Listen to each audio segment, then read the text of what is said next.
Yes, exactly. It's a hammer. Recently in Porto, it was the best night of the year. It's called San João. Basically, it's the party of the city. You have everybody in the street hitting each other head with that kind of plastic hammer. At night, there are a lot of lanterns in the sky.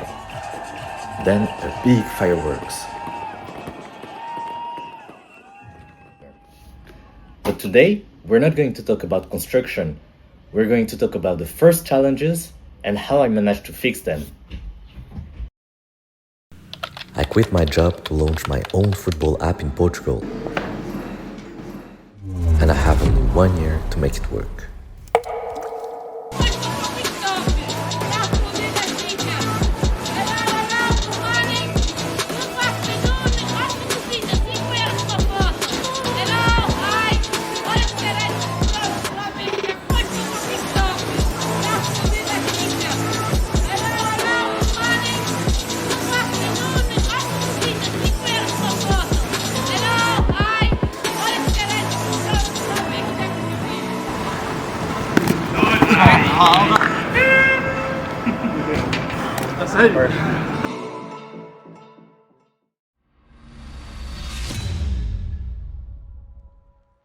From the start, people misunderstood the goal of the app. They were thinking I was organizing all the football sessions in Porto, handling the booking, the payment, for all the games happening. And at first, honestly, I kind of was. I was selecting a time slot, I was booking the field, and publishing the game in the app. But that was not the real goal of the app. It was not supposed to be my personal booking service. It was meant to help everybody, either by finding players or joining games.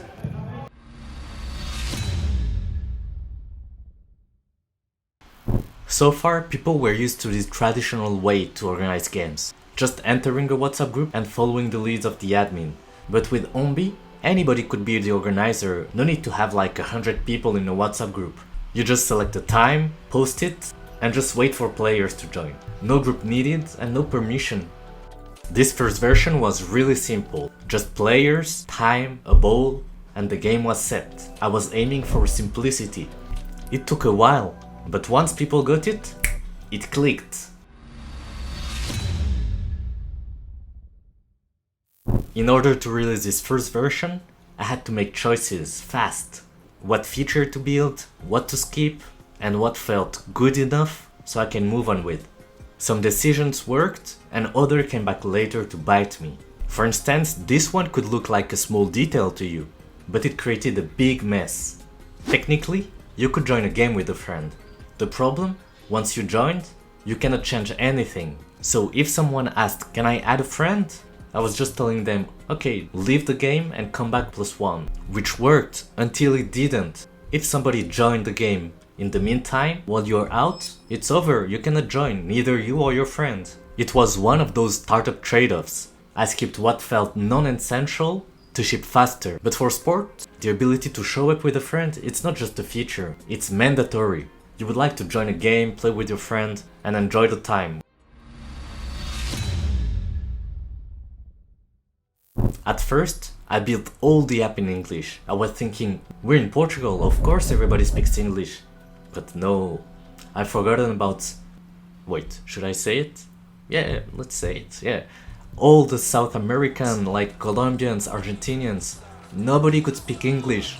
Then also some Brazilians. It was crazy. And on the other side, my level of Portuguese was really basic. I was struggling to understand everything. That's when I started to think, okay, I really need to put Portuguese in the app. And of course, it makes sense also, we're in Portugal, come on.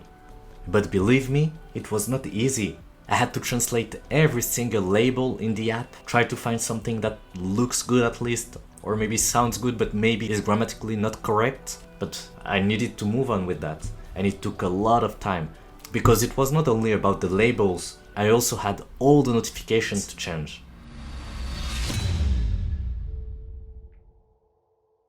While trying to fix bugs and spending some time answering confused users, there was another invisible battle I had to fight. Getting people to even see the app. I was literally everywhere, messaging people on WhatsApp, on Messenger, and posting on all the Facebook football groups I could find. I was sending so many messages in DM that I was blocked because they were considering I was spamming people. It was crazy. But the worst was Reddit. You know, you cannot do auto promotion. Otherwise, you're getting flagged and banned. Simple. I found a sneaky way to advertise the app. Instead of saying I've developed this app that helps people to find players and players to find games, I was just saying, okay, I heard about this app for pickup football, it might help you. So people were just seeing me as a savior, like I was just a random guy trying to help. But basically they didn't know I was saving myself.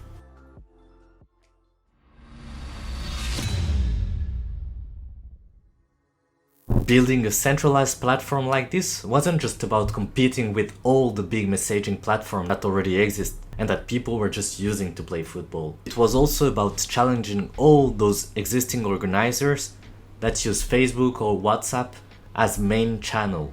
And with time, a lot of people started to create WhatsApp communities. My goal was simple: one app, one place for all the games.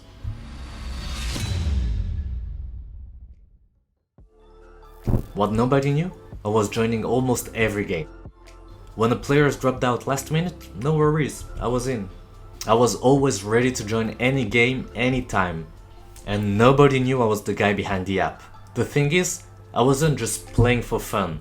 I was just playing to prove to people that the app was working and that it was useful as well.